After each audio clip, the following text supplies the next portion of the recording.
Good morning, everyone present here. Welcome to the Dibrugarh University International Literature Festival. It is wonderful to see you all here on the day two of this vibrant celebration of ideas, groups, history, and conversation. As we continue our journey today, we move into the session that connects literature, history, governance, and ecology.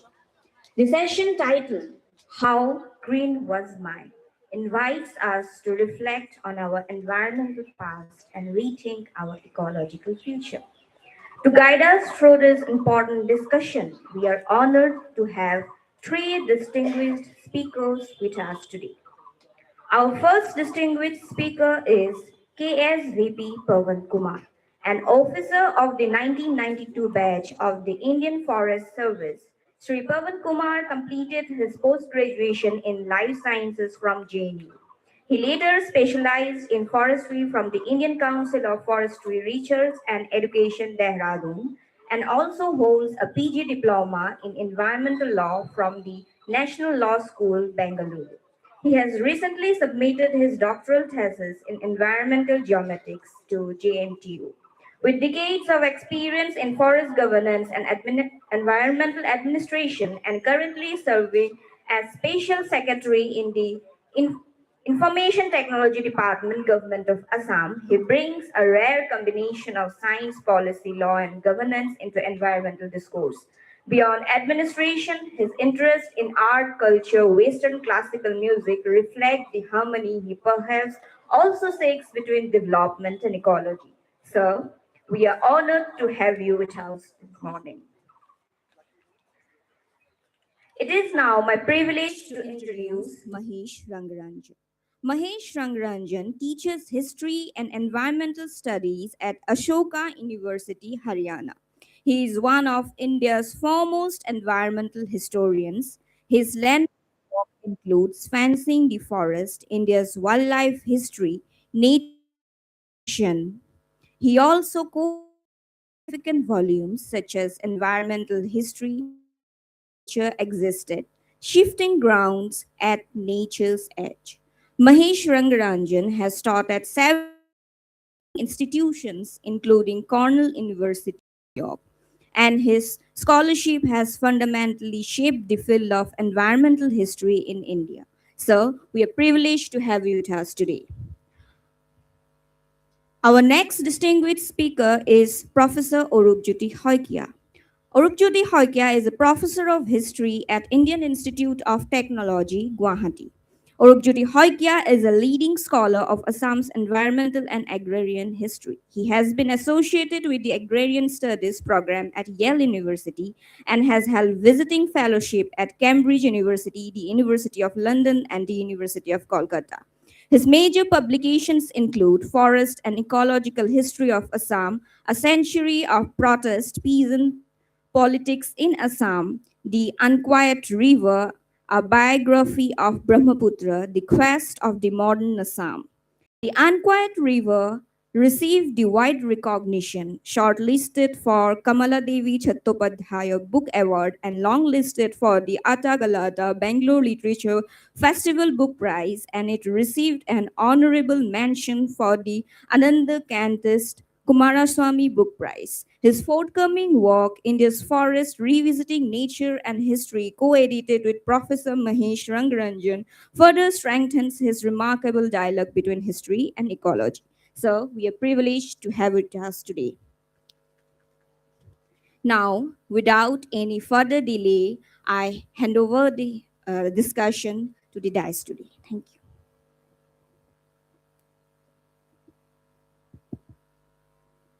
Morning, friends. Our anchor mentioned many things about me. You must have heard that proverb, adage, Rolling Stones gather no moss. So I'm a Rolling Stone.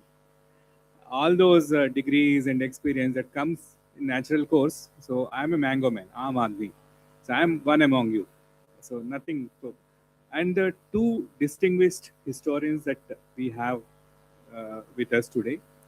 One of them is a son of the soil who has done a lot of research about Assam. Uh, the other You must have seen several times on TV panel discussions and all, and about economics, ecology, and environment. Dr. Mahesh Rangarajan. He was also Vice Chancellor of Ashoka University and Kriya University, and a Rhodes Fellow, Oxford alumni. Many things about him, and several of his works are there, out of which I read Fencing the Forest. A lot of discussion about it on forums also. Like as a typical forester who was trained in Dehradun, uh, I find many of my batchmates, juniors, seniors disagreeing with him, some criticizing him, some praising him. Uh, and same with Dr. Arubjyoti Sakya also. While I tend to agree with most of his observations and all, there are people who are not very comfortable with the viewpoints. So in Assam, we are supposed to be having about 17 sanctuaries, about 8 national parks, 323 reserve forests, and 135 proposed reserve forests. And we normally say during discussions that it's a biodiversity hotspot. Uh, Usually, we always mention mighty Brahmaputra and the biodiversity hotspot when we do the rhetoric. But these areas are also conflict points. Like we have encroachments uh, by all kinds of people. Some by indigenous tribes, some by the immigrants, uh, some people of unknown uh, identity for legal, illegal purposes. So, in this rigmarole, where do we stand? Uh, Normally, like Dr. Mahesh Rangarajan's emphasis is a forest is different things to different people. A professional forester may see it as a standing uh, timber lot. A forest dwelling tribal may see it as a home. A wildlife conservationist may see it as a abode of wild animals to be conserved. So, different things for different people.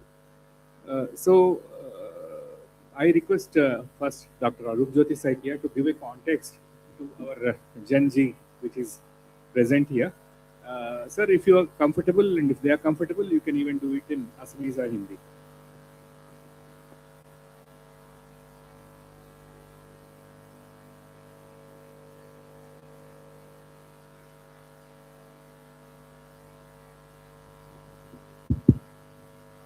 Uh, Thank you, Pawan Kumarji. Really appreciate. Thank you so much. It is almost like homecoming, right? For me, I taught in this university. Probably most of you were born right in 2002. So anyway, you know, uh, how do we understand forest, right? This has been very uh, engaging and very serious, and there must not be any one common answer to that, right? And this is what Pawan Kumar ji has pointed out, drawing references from Maheshwar. You know, as a historian, both of us are practicing historians. We do this, we do write, and our book is just coming out. It just came out last night only. It's called India's Forest from Penguin. It is an edited volume on the history of forest in India uh, over a long period. You know, the last probably several thousands of years, right? How the trees have grown, how humans have interacted with the trees and the nature, and right up to the contemporary time. You know, for a person who is from Assam on Brahmaputra Valley, the trees, the ecosystems, the non-humans, they are so integral to us, right?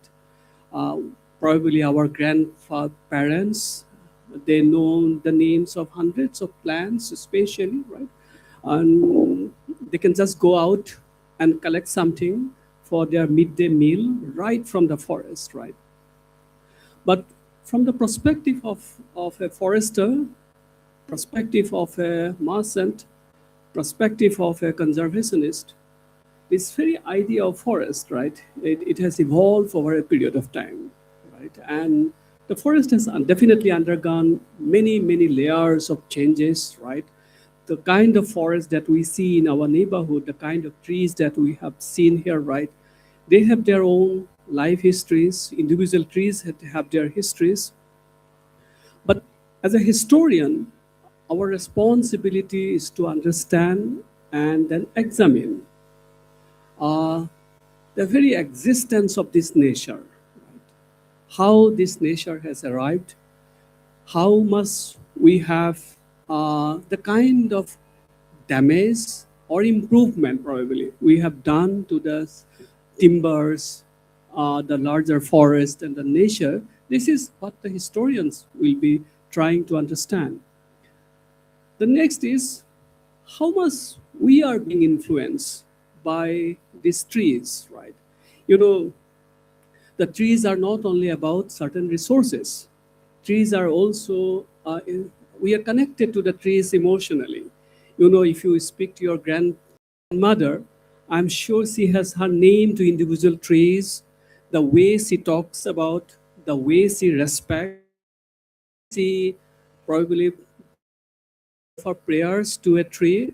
This has evolved and these are really important. And it's not easy to capture and write about them because these are not recorded. So historian role is essentially to understand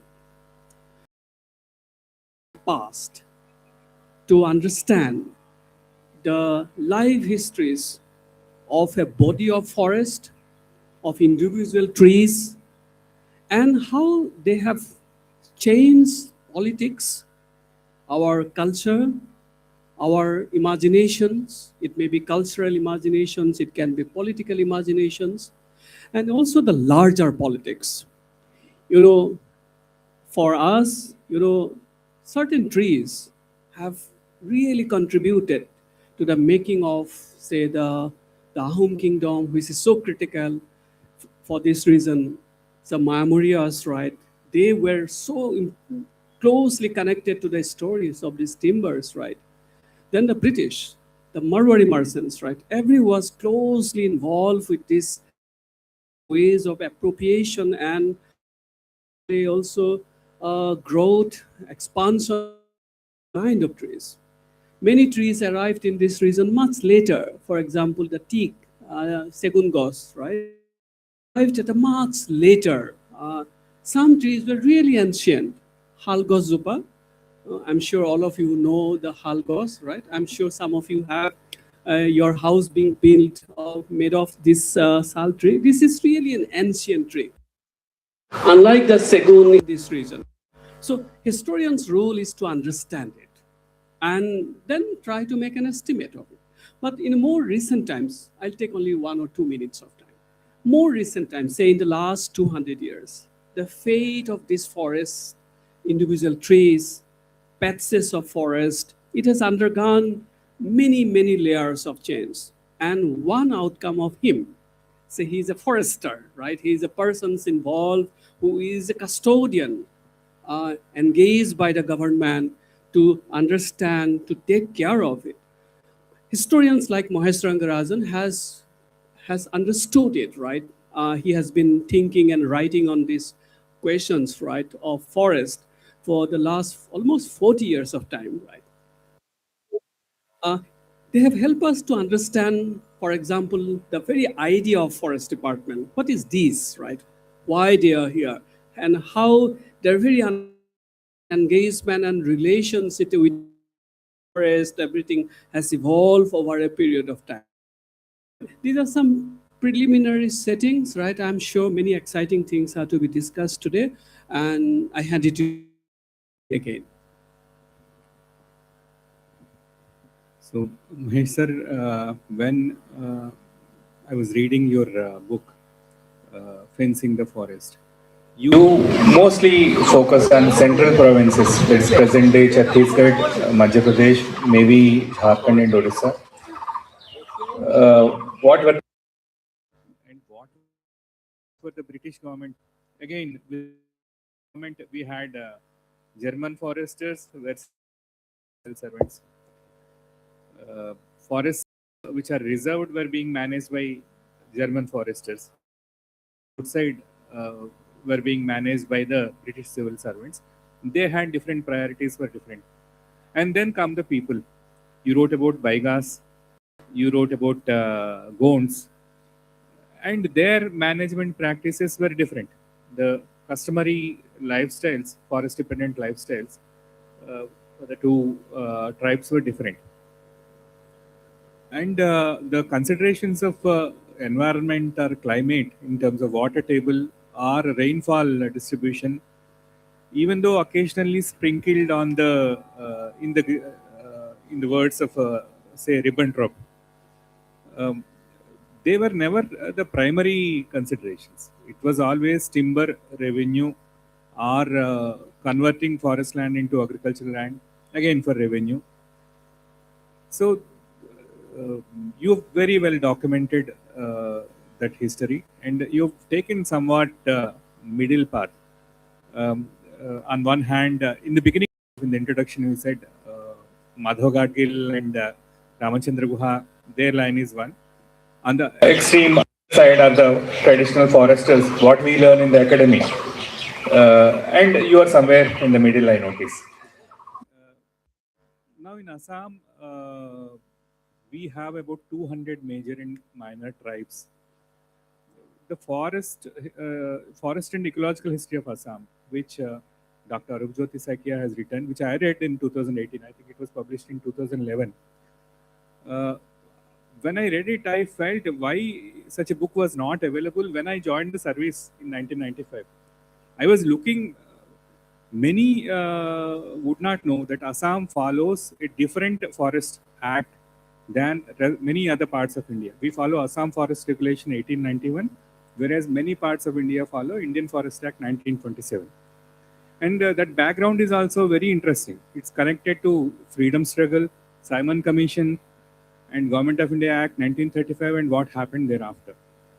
So nowhere it is documented, at least in as far as I've read, how these tribes that existed since time immemorial were managing the forests or dealing with the forest dependent livelihood in Assam. So can you throw some light on it? The way you've done with central provinces, was any work done in respect of tribes of Northeast, Assam particularly?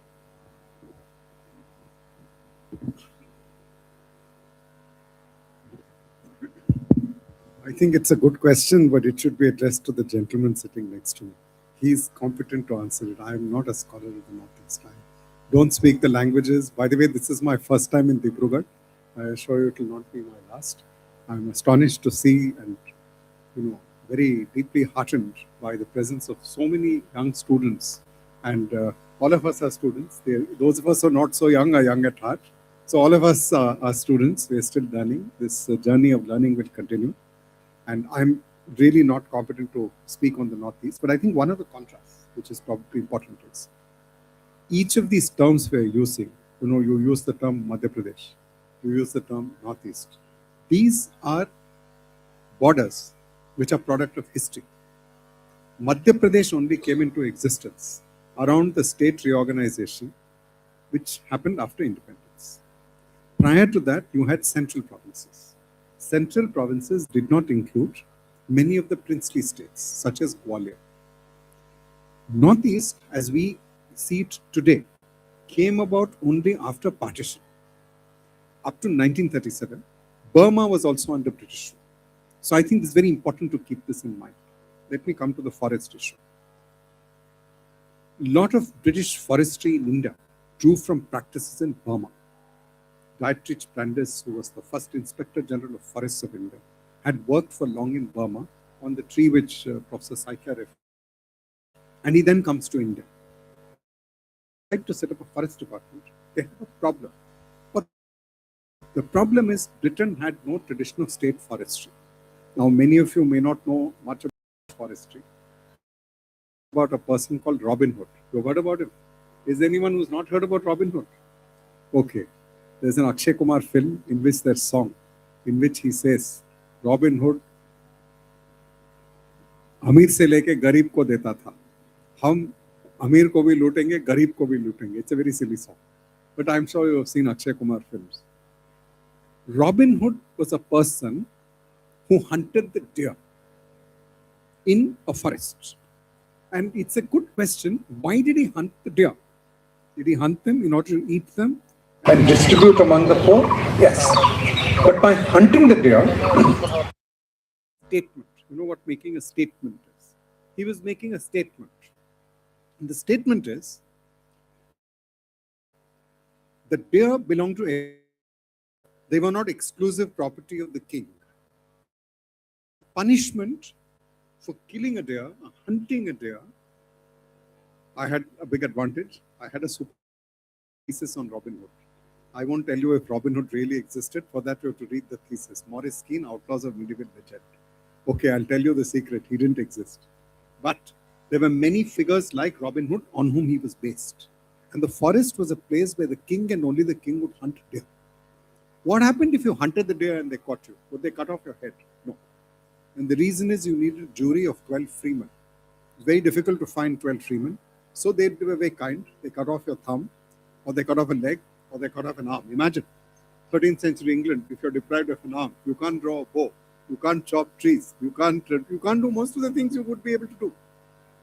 Now in India, the British face a problem. They don't have a tradition of state forestry.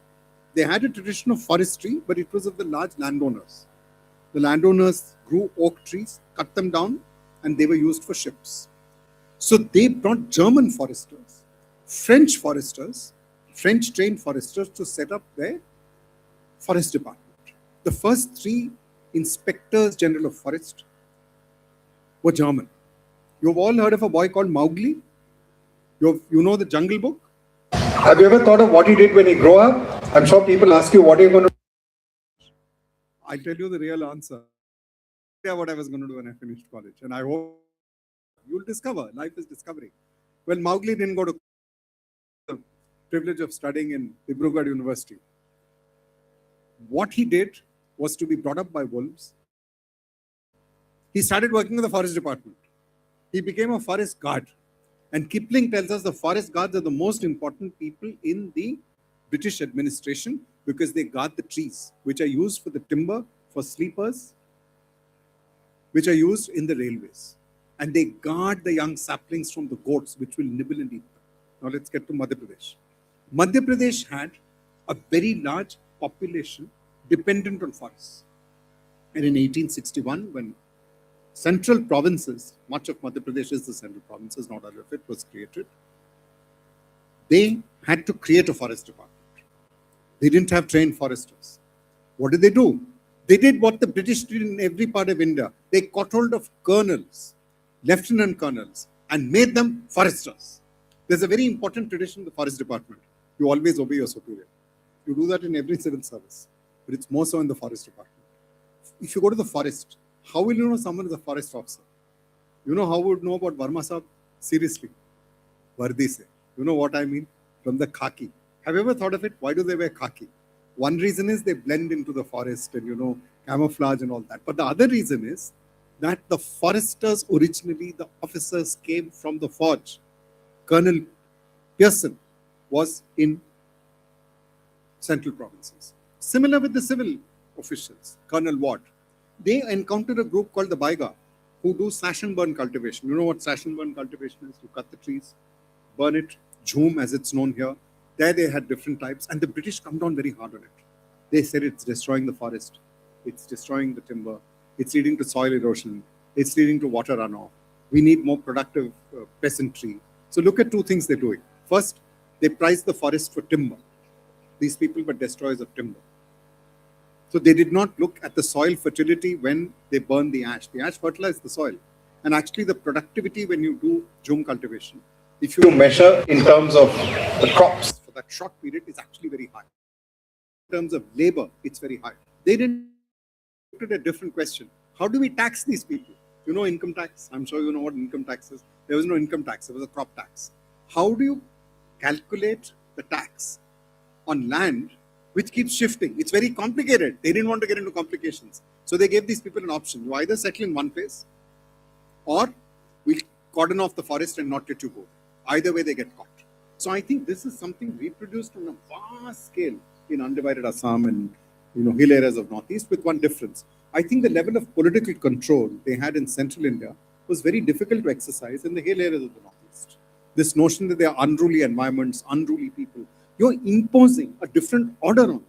So I think a lot of the troubles of the forest department of this day come from this basic fact that it is an incredible administrative achievement to create a department which administered 500,000 square kilometers, vast area, including the princely states, 500,000 square kilometers. 120 years ago, that's the area. But it creates conflicts with not only the tribals, but with artisans, with people dependent on the forest, with merchant communities who extracted the materials, and those continue to this day. And in India of today, where there are more people, less forest, these conflicts are more intense, and the other things we can come to. My question about tribes and their ways of management of forests in Northeast still remains. So can you throw some light on it? What were they doing before British came? How did they manage? Were there any specific practices related to them? Did anybody do any research on it?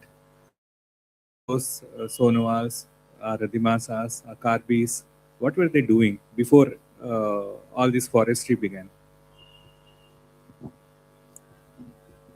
I think I'll be able to answer your very challenging question if I remove the word management. I think then it will be probably a much more suitable and convenient way. You know, each and every community and the kingdom, right, they were dependent on the forest resources.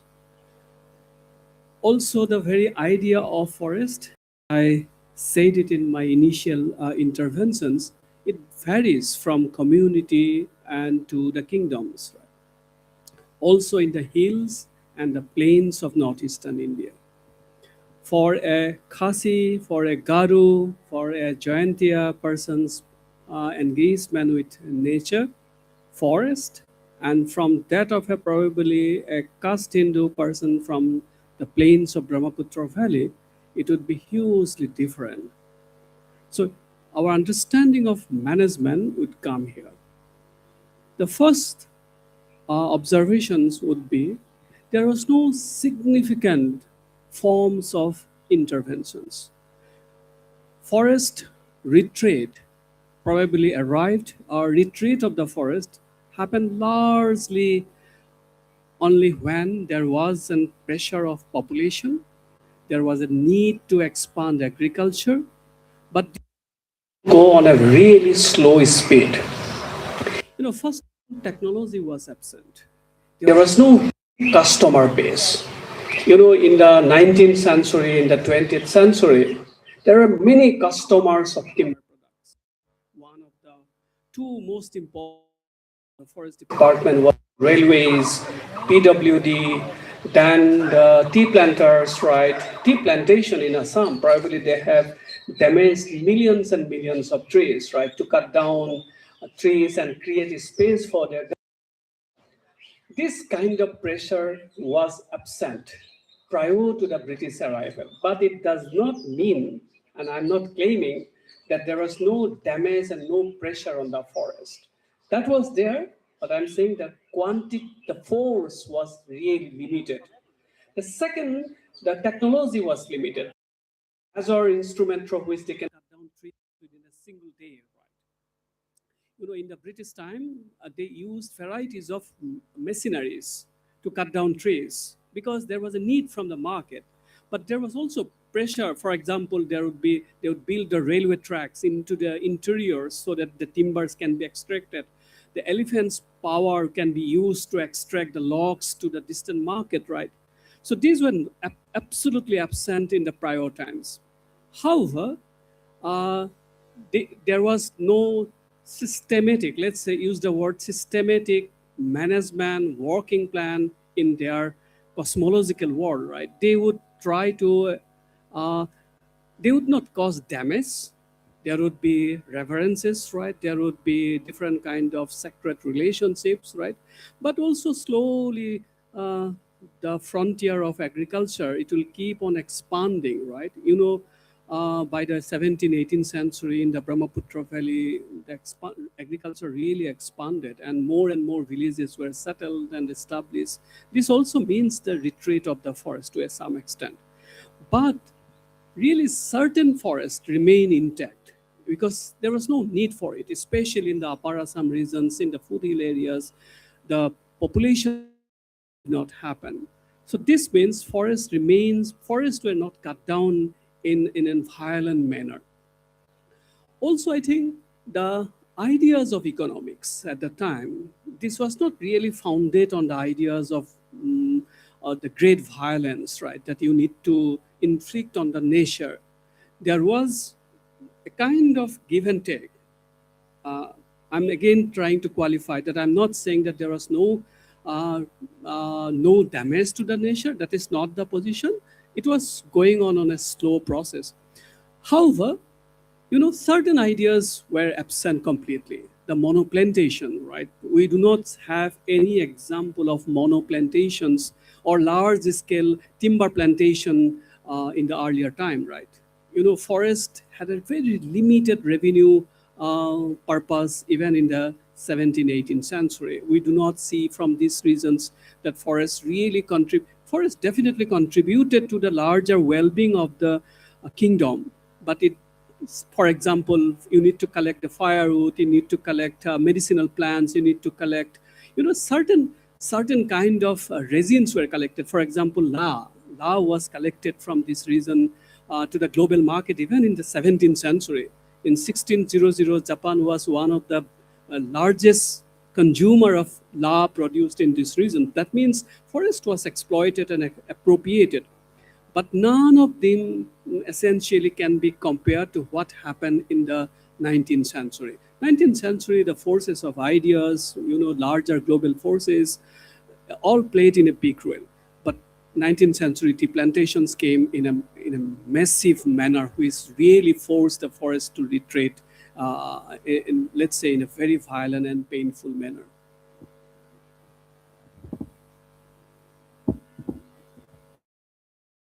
Dr. Mahesh Rangarajan, in his again Fencing the Forest book, mentions an incident where tigers were ordered to be shot because the postmen traveling from Calcutta to Jabalpur were being attacked by tigers. So carrying dak was more important in an uninterrupted fashion than life of a tiger. And if a similar kind of order is passed today, it will amount to sacrilege. Schedule 1 animal you order because there's a risk for postmen. So if you see in Assam, even in 1950, along the railway track that runs at Barpeta Road, 5 tigers were shot in a hunting shoot as recently as 1950 by the government organized shoot. And P.D. Stracy mentions in his book Elephant Gold how Haflong and the surrounding areas they were so rich with elephants that the trans from Lumding to Haflong would often find it difficult. There was derailment because there was an elephant stuck between hillock and the train. So we no longer find that kind of population now, and even the Gaja report, the areas mentioned in the Gaja report, in which Dr. Mahesh Rangarajan was instrumental, that particular committee, we have mining in near immediate neighborhood. The Tikok, the Hingpatkai Elephant Reserve is very close to where we are sitting, and there also coal mining happens. So where are we going? This way, like nothing is sacrosanct, and the rush that was there for timber earlier is now the rush for timber, the rush for mining for limestone, mining for coal, mining for other things. this is the newfound trend in Assam. So, what do you anticipate? How do you foresee the future?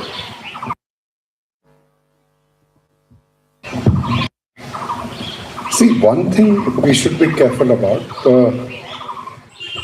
this subcontinent or country is not only home to 1.4 billion humans, it's shared with over 400 species of mammals, about 25,000 varieties of flowering plants, 25,000 varieties of non-flowering plants. I can go on, 1,000 species of reptiles, 1,000 species of fish.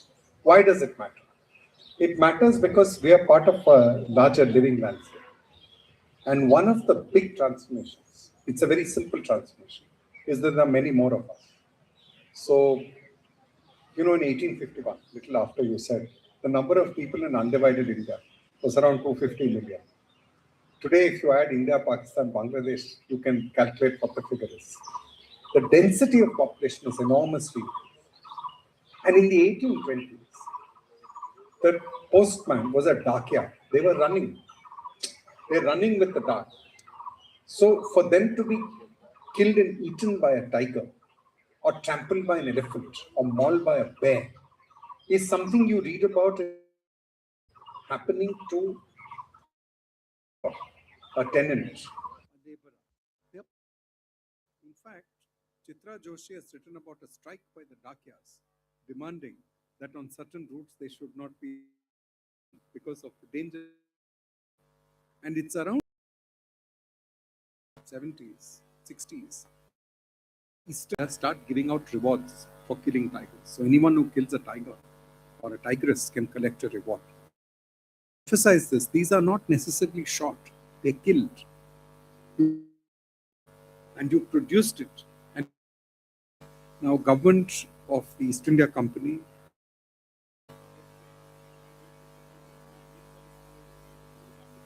Yes, you have to Chan, but you were not paid a price. That was the mark of your virility and your strength. So the first Indian IG of Forest said, I noted there are 150 people here, and the number of men, counting 3 of us, who have an all-male panel, by the way, is only around 50.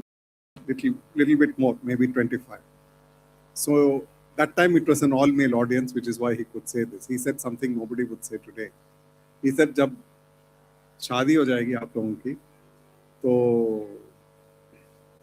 ससुराल से कहना गहने नहीं चाहिए, बंदूक चाहिए, क्योंकि बंदूक के साथ मैं शेर का शिकार करूंगा और फिर मैं फॉरेस्ट ऑफिसर कहने का योग्य हूंगा. I will be fit to be called forest officer when I shoot a tiger with gun, and for my dowry I don't want jewels, I want a gun. To which E.P. Gee, the great Assam naturalist, said that Mr. Chaturvedi was wrong. We shouldn't shoot tigers. We should ask for an angling rod so that we can catch fish, at least we can eat them. But I think that there is a change. And the change actually comes about only in the 60s. In the 60s, there is an awareness that wildlife is declining, that it needs protection. And the tiger becomes an emblem of natural heritage decline. In the late 60s, early 70s, it becomes a national animal. But I think this is a very larger question you have raised, which is there's a shift from the animal wealth and the tree wealth to the fossil fuel wealth. I notice a very distinguished author is here. Since he's an old friend, I can embarrass him, Gautam Hazarika. He has written on the forgotten prisoners of World War II. You know, among the forgotten soldiers from India and Burma were 3,000 elephants. They were sent to fight on behalf of the Allies to Southeast Asia. Now imagine if an elephant roaming around in these forests. They catch hold of you, train you, and send you into war. And many of these elephants didn't come back. They died. So, the elephant was important enough in Second World War to be deployed in warfare. That era is over. That era started ending with the coming of fossil fuel energy. Fossil fuel energy includes the underground mining of coal. The underground mining of coal was very important in the growth of the Indian Forest Service. Because earlier, the steam engine, Chuk Chuk Gadi, was powered by wood. Then it was powered by coal.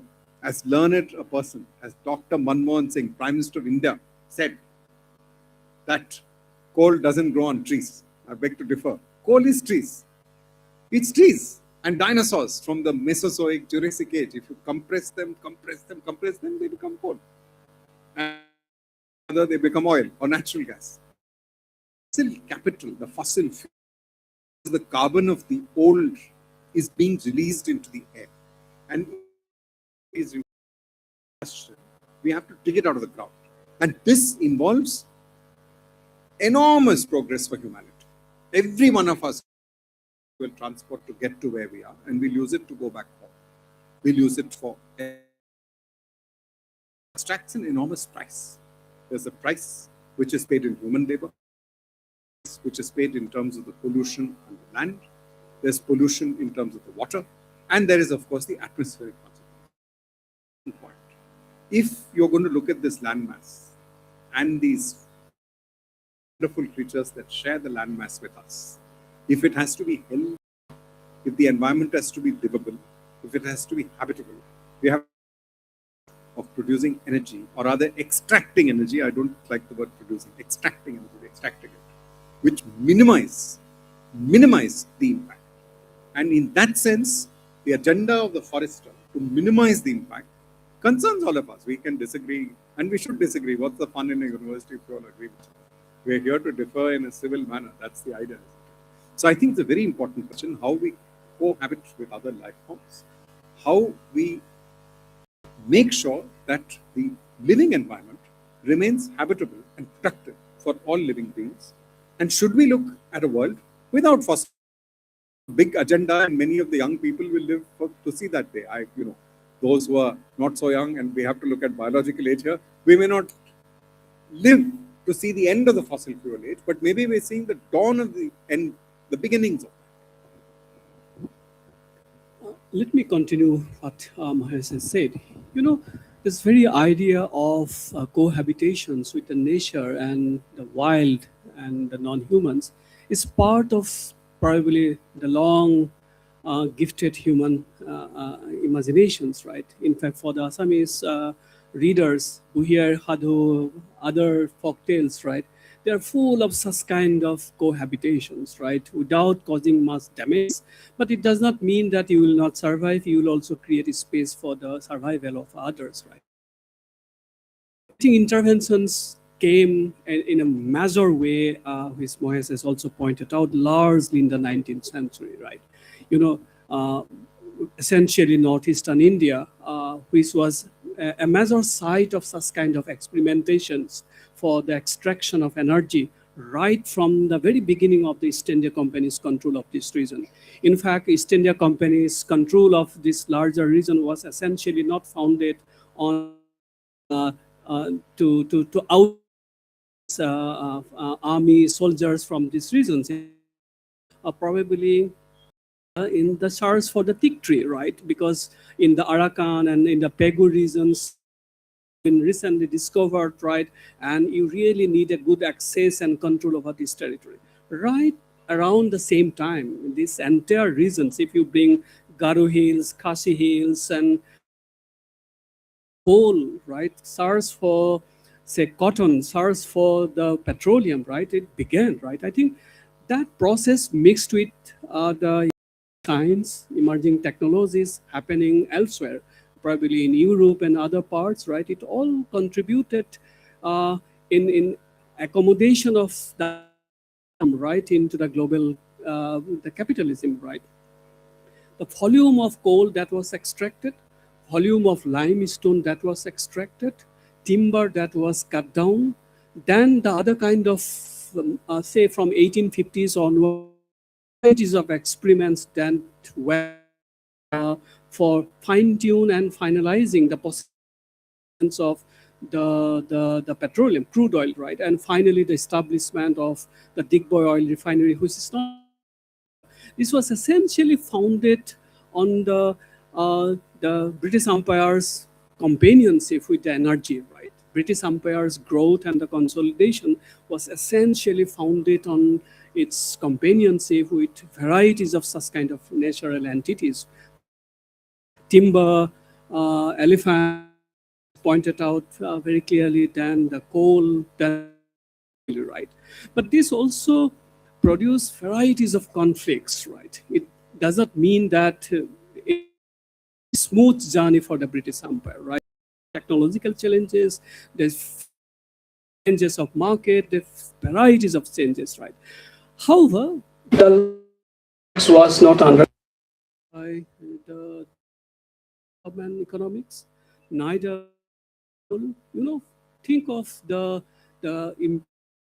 impacts that was unleashed from the extraction of all fossil fuels from these regions for the last more than coal was extracted right from the 1820s. Robert Lindsay, he was an Irish a businessman who invested heavily in the late 18th century in the Sylhet and Narrow Hills for the coal extractions, much before the British arrival in these regions, right? This long history of association and the extraction of this fossil fuel has almost gone unnoticed, right? And its critical impact on many forms of life, right? Maybe on the rice, maybe on the birds, maybe on the life forms, right? And or insects probably. We have not understood it. For an average Assamese middle class, right? This would be never seen as a kind of troublemaker, right? This is always seen as a gift of modernity, right? So it is important that while we take benefit of it, we also appreciate it and make space for cohabitations, which was through which I began my these interventions. But it is a really important subject that we need to inquire.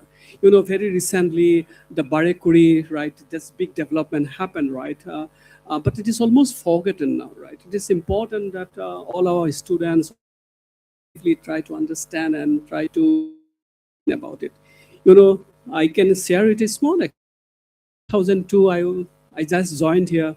I was asked to take master's students for a field trip, and I decided students for a field trip to an oil rig, and I was trying to understand in a very naive manner about local environmental impacts of oil rigging here. Most of my students here who came from the local neighborhood, all of them came from rich background. They were all angry with me. They thought that why I'm talking only about this impact environmentally. We are so happily beneficial of this larger oil economy, right? So I think it is important that we now go back and reflect on these questions this will probably both human nature in a better way. Then non-timber forest produce, then wildlife use, then forest rights can be one layer, climate change can be one layer, like climate change management, I mean to say. Then comes a layer that is recently introduced through Biodiversity Management Act 2002. Now, Biodiversity Act covers not just forests and wildlife, it actually agriculture, horticulture, fish stock, microbes also, and then come. So this interplay made it very complex, uh, uh, and even the so-called managers of appointed managers of forests and biodiversity, they are unable to grasp this complexity so far. Uh, s- for example, till now we don't have a national level act on climate change management, and our how to estimate the 5 pools of carbon not standardized, and there is no carbon exchange or anything. So, mm, how to adjust so many processes, uh, how many layers? What is your reflection on this? Ask an economist. Even better, ask a lawyer. And they are better equipped to answer you. I would be skeptical because, see, there are three ways of approaching this question of forest. And these are now in the discussions. And by the way, I come from a discipline where we're trained to be skeptical. We're trained to ask questions. We're not trained to give answers. If you ask us to answer a question, we're bound to say two things. First, the answer is very long. And you know what you'll say? I don't have the time. Second, you're going to say it's complicated. You'll say, this guy always makes. Let me explain why it's long and why it's complicated. More the state, it doesn't matter which state you're talking about.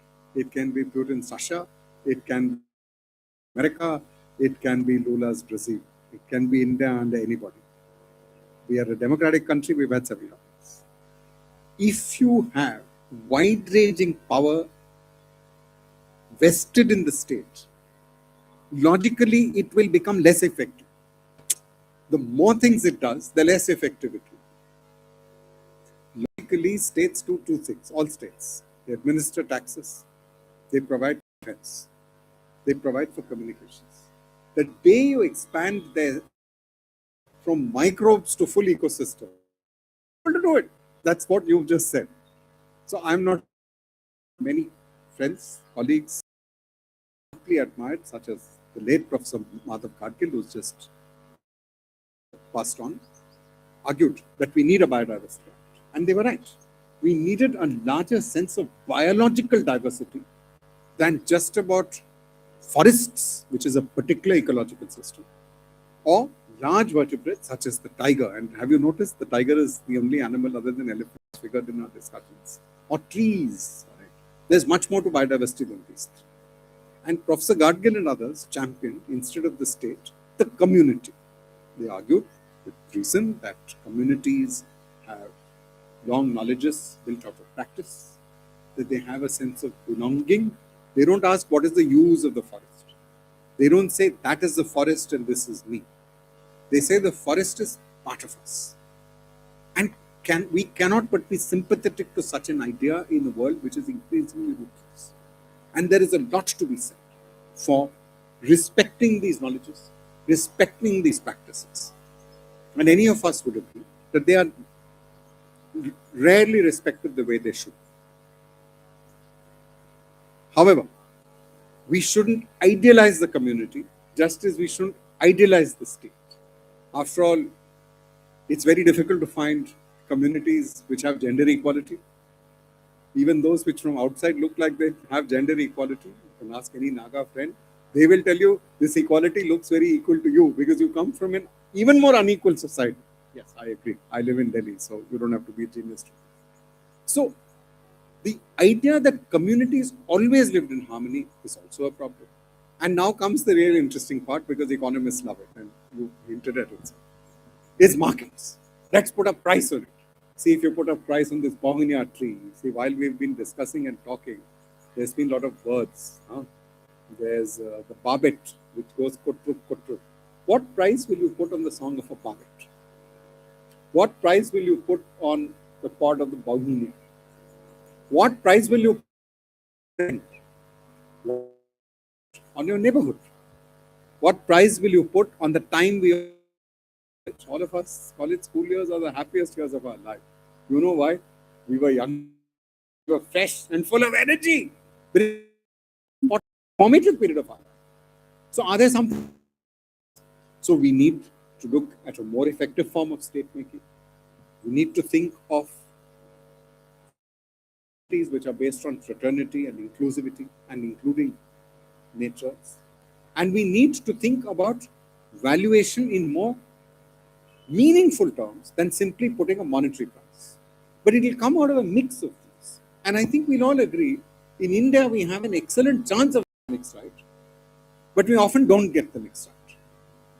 And how to get the mix right, we can look at different parts of this vast country and probably come up with working cases. They've got this mix right, they've got that mix right. So I don't think that's an answer. But I'm very skeptical of people who say, this is the answer. Sarkar ko bahut power de do, sab theek ho jayega. That's what much of our popular cinema is. That one good guy beats up the baddies. Now they're making such films about actor who just died, Dharmendra.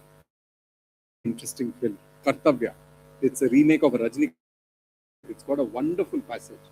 You know, there's this unit of police officers who's supposed to crack down on, and one person says, "Ye bachane ke liye police force bani hai. Has it been made with animals?" And who's a senior officer gives an impassioned speech, which is, by the way, 4 minutes long, one of the longest speeches in a Hindi film. And in the Razik, who gives it? It's only a Kannada film, remember. Fascinating. He talks about the ecological web of life, balance of nature, how we are not just protecting an animal, we're protecting not just heritage, it's important for our agriculture and for larger productivity. So great. But everybody is not Dharmendra. The life does, it's more complicated than that film. It's not always the bad guys who get beaten up. So I would be skeptical of anyone who says this is the solution. As a student of history and especially environmental history, and Mohez as my senior colleague, what I have learned from them as Mohez insisted, is skepticism, right? That is a very important for us. But more importantly, to over a long time period, not things say 2026, probably several thousands of years. This uh, uh, um, of environment to be skeptical and also hopeful. This whole questions of climate change, let's think it in a different perspective. I ask these questions for myself. Why the Ahoms succeeded in ruling a long time period? I'm sure of you who have studied history in university, you have a ready-made answer to it. That probably wars, probably the other things. But what you have used climate. The entire kingdom, the Ahom dynasty, they were beneficiary of a stable climate, not policy. The outcome of the climatic conditions which Mohez has just there was no major disturbances, no major dramatic arrival of, say, drought. Rain was there always at a controlled and a much more stable way. We have no such example, both from physical evidence, archival evidence, that Ahom rulers have faced such kind of extraordinary crisis where there was no rainfall for 20 years at a stretch. There were occasional disturbances. All happened towards the later 18th century, right, when much more development that happened in eastern Himalaya, right? Brahmaputra underwent significant amount of changes, which brought in also climatic changes, right? Suddenly there was a fall in the available resources for the Ahom kingdom. Probably this also created the Muamuria turbulence for that, right? So we need to see at a longer perspective, but we also need to read other kind of documents to understand your questions. I'm fascinated by religious text, not because I am deeply a God-fearing person, but precisely the way the religious text written, my expertise in Assamese language, their understanding of the sky, there is understanding of the time, nature. Deep appreciation, aesthetic appreciations of cloud, rain, monsoon, everything, they were so critical for our understanding. We really, because they did not have any mathematical transformations or mathematical formula into their aesthetic appreciation of landscape, it does not mean that they did not understand climate. They understood climate, they understood Gorom aru Thanda, they understood Amoni Dayok Poristiti, right? They understood these things in a far better way. Probably we need to learn more and more from those times and incorporate this into this modern time. Let me conclude this thing. The most important legal interventions happen in modern times, especially in the 1970s, right? With Mrs. Indira Gandhi in the saddle of power, right? Her 1972 interventions and 1980 interventions. Both these two interventions, one was the wildlife environment.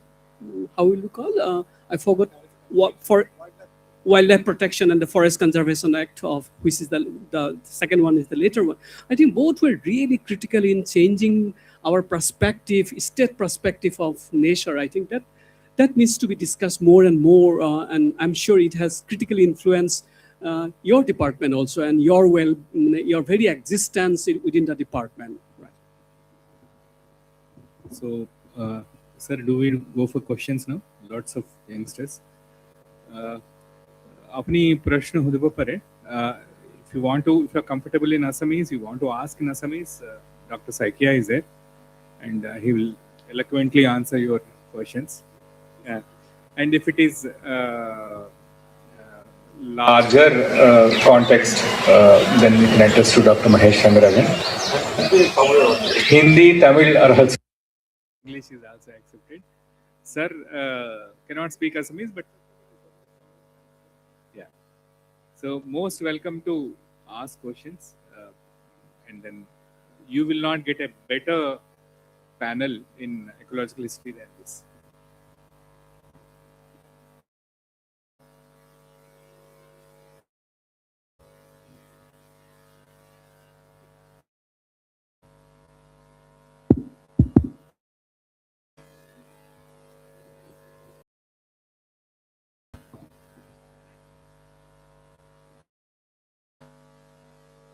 Thank you, gentlemen. But I'm not planning to attend this talk about trees. I met on the plane. I said, okay, I must be here. It was very nice to listen to you. I wanted to ask you this question, given that many of the people here are students. If you were to tell them to go spend 1 week on their summer holiday to do something where they would enjoy trees and conserve nature, what would you suggest they do? I mean, I don't know. I'm not talking about an organized road trip or something, but I don't know something. How could they spend a week, or how could I spend a week this summer trying to do something, preferably in this region, but otherwise anywhere else in India? How could a student spend a week trying to learn about nature and learn how to preserve it and what it means for them?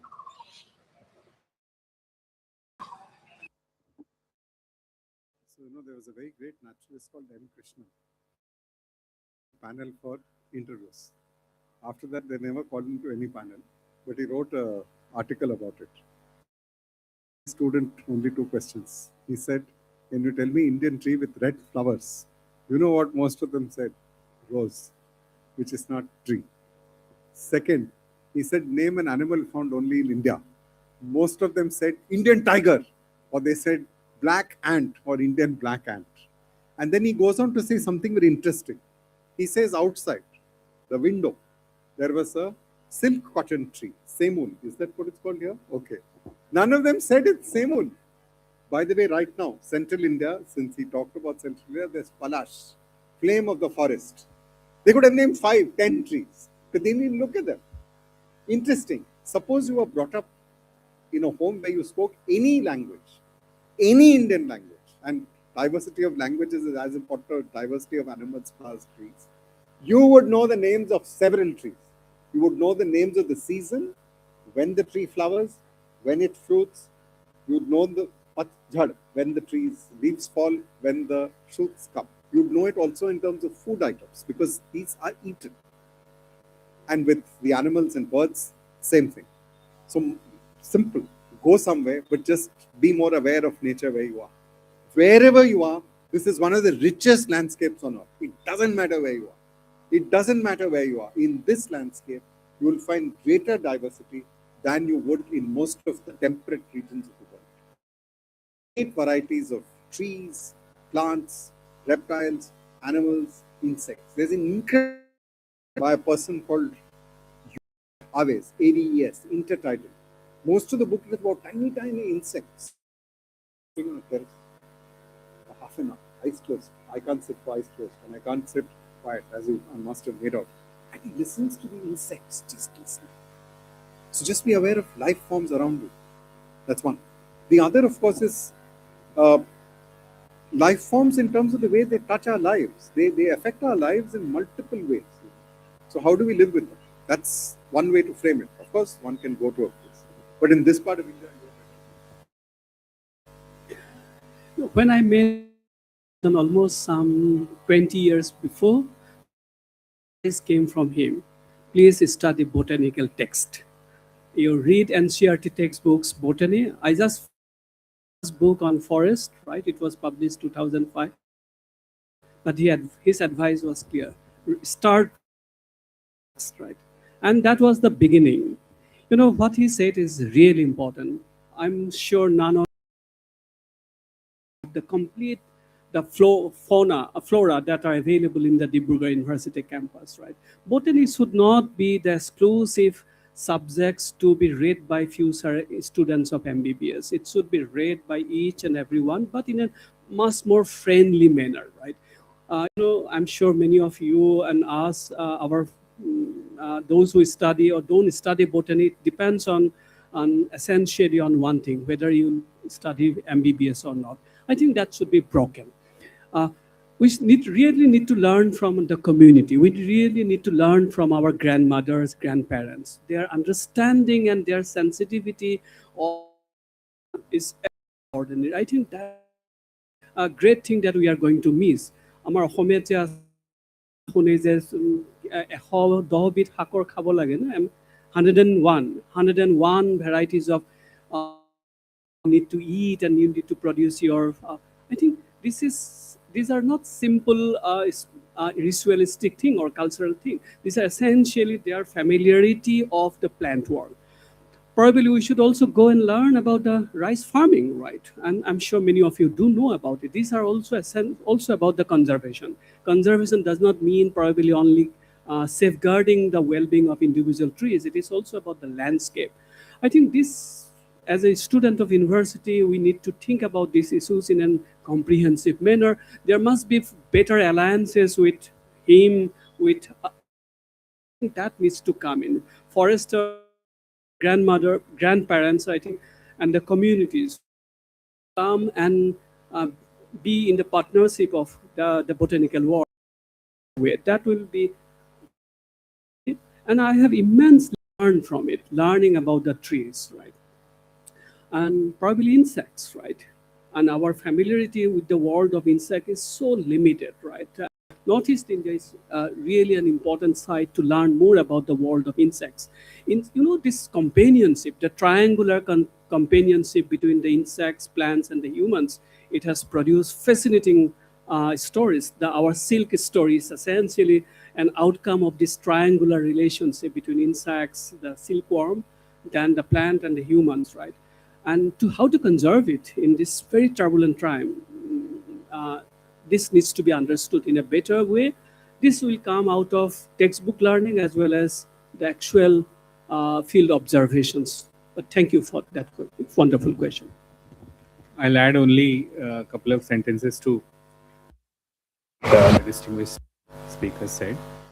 Dr. Mahesh Rangarajan, in essence, is advocating something like mindfulness. Aware, be mindful of the environment around you. There is a famous police officer of Assam cadre, KPS, who left Assam and choosing to stay do his entire career in Punjab. He was asked why he is leaving Assam. Then he replied, saying that in Assam, every backyard is a jungle. So he never got success in anti-militancy operations here. So if that is every backyard is a jungle, then that's also the beauty of Assam. You have that much of opportunity to learn about nature, which if I walk slightly deeper from National Highway in Sonapur, every hut, every village, which I have not found in any other state. So that's why Assam is Assam.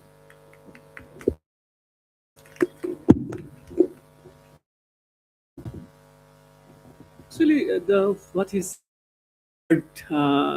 আমাৰ বাগানখন বা ঘৰৰ যিখন বাগান is so complex, right? It is an right, and we really need to think about it. As a student, I think it is important that we invest more and more into thinking about that complex architectural presence of that wonderful the assembly of plants, the insects, and many others, and our right. I think, and this is from of garden was also picked up for the modern capitalism, right?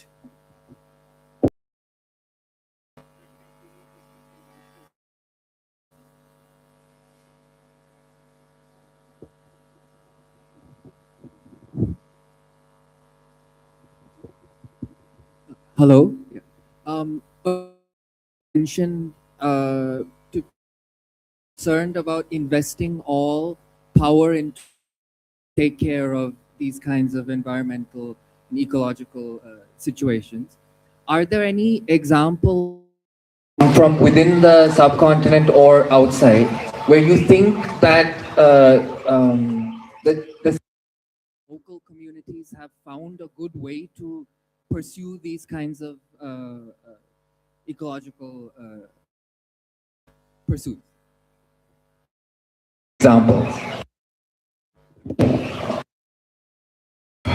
Uh, it's a working instance. The snow leopard has worked on very different conservation in general because snow leopards live in areas. They prey a lot on livestock.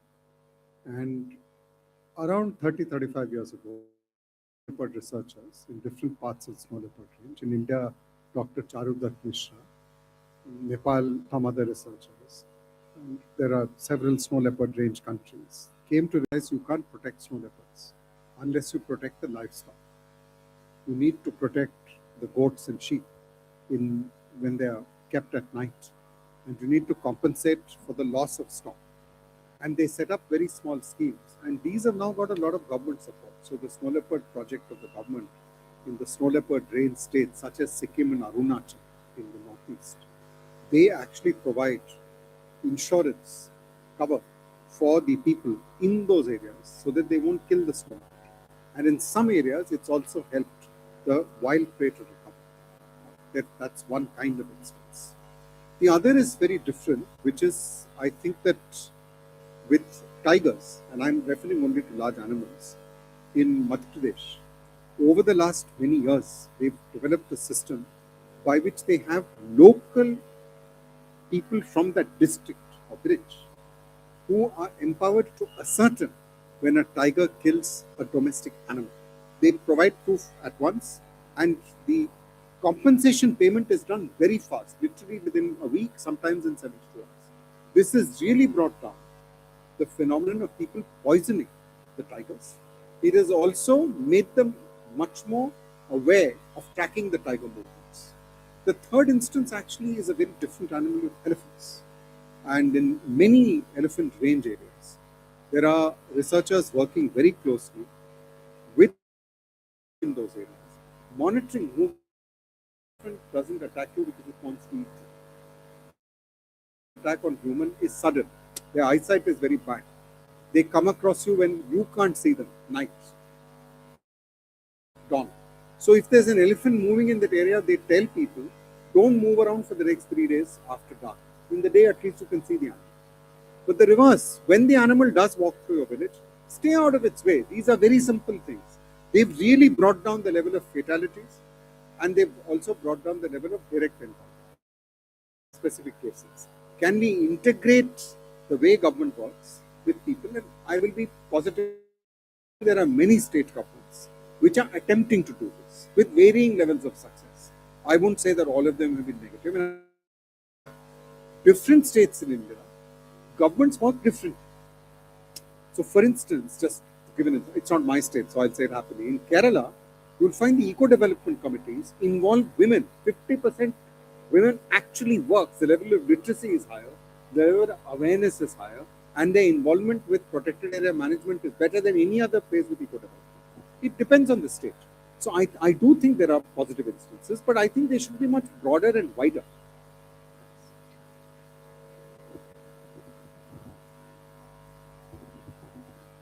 There is this small book release function of a book called Faryad by Madam Meenu Bakshi. Madam is there. So,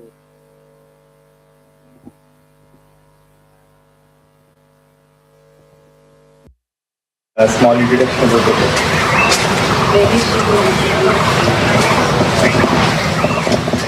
Before the release of the book, I want to give a small introduction of the author.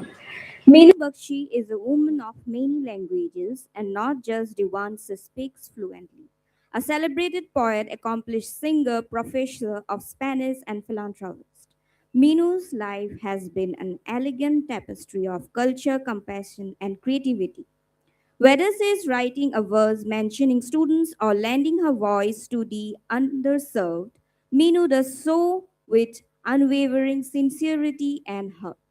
Her Urdu poetry is known for its lyrical beauty and emotional honesty, often capturing the delicate dance between longing and love, sorrow and surrender, with a grief for infusing classical sensibilities into modern expression. Her verses resonate across generations.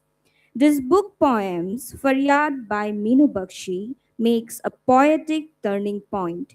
In these verses, she moves beyond the romance of nature to comfort its fury, a response to mankind's neglect, and a plea to renewed harmony. What begins as a faryad lament unfolds into a surrender, a heartfelt hope that humanity will listen, heal, and begin again. Now, I request the honorable speakers to please proceed.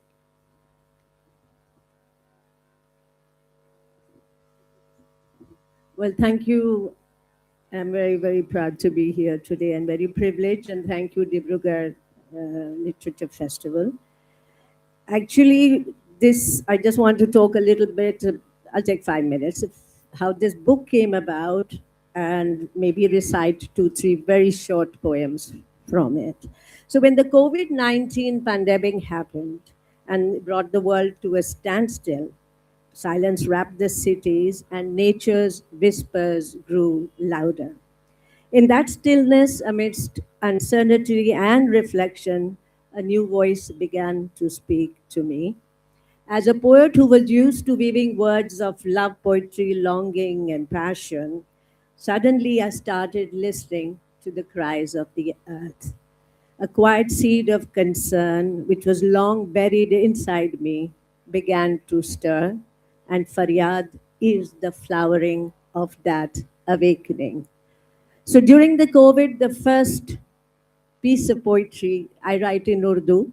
Although the book has English translation, it's also got English transcription. So you can read it in Hindi or in English and also find the translation. So the first verse that came to me was when we were all locked inside our homes was Kudrat ka dekho intikam.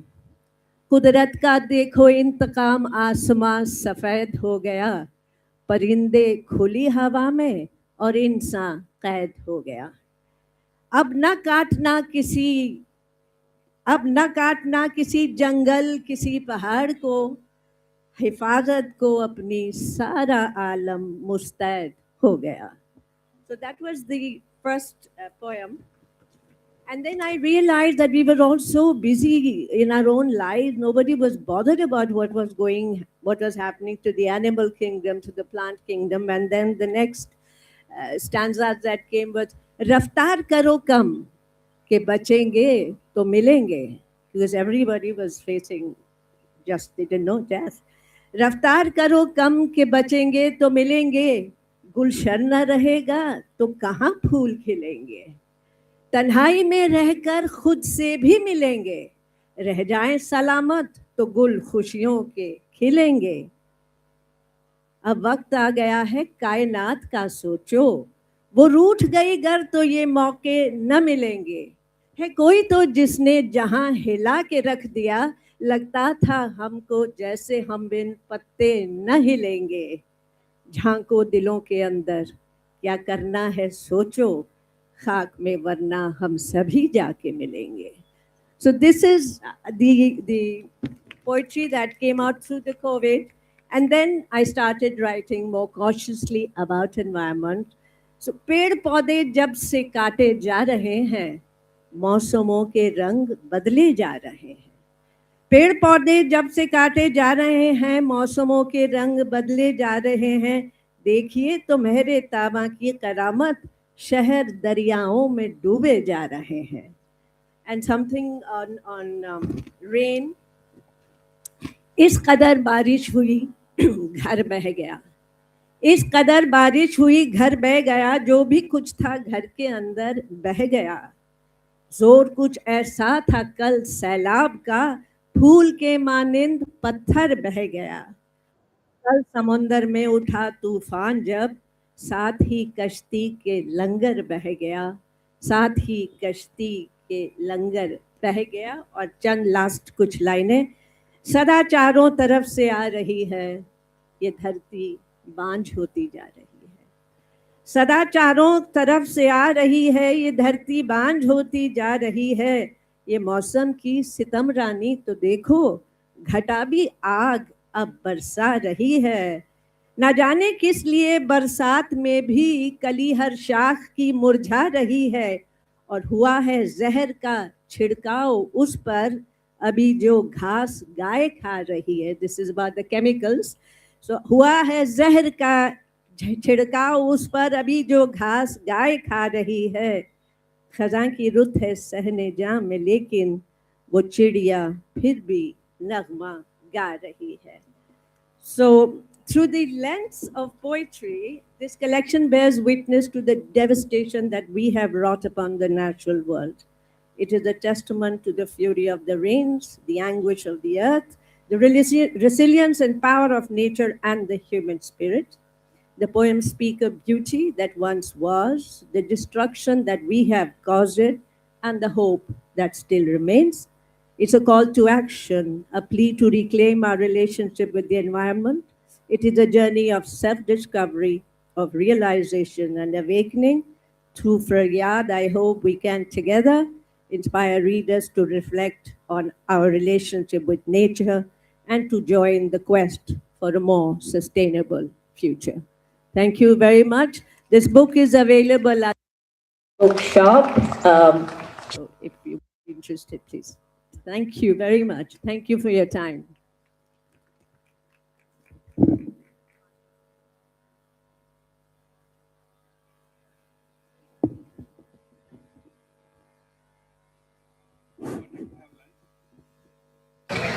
Thank you, Meenu Bakshi ma'am, for reciting such wonderful poems. And now I thank all our distinguished speakers for such rich, thoughtful, and engaging discussions. How green was my? It untimely a question about responsibility to memory, to nature, and to future generations. I again extend my heartful gratitude to Mr. KSVP Pawan Kumar, Mahesh Rangranjan, and Urjyoti Hoikia. Thank you for enriching this festival with your insights. I also thank Akashi Devi and Protisruti Deka from Department of English for your hard work. And also thank you to our wonderful, wonderful audience for being such attentive participants. With that, I formally conclude this session. Thank you. And we will again meet up at 2 p.m. Thank you.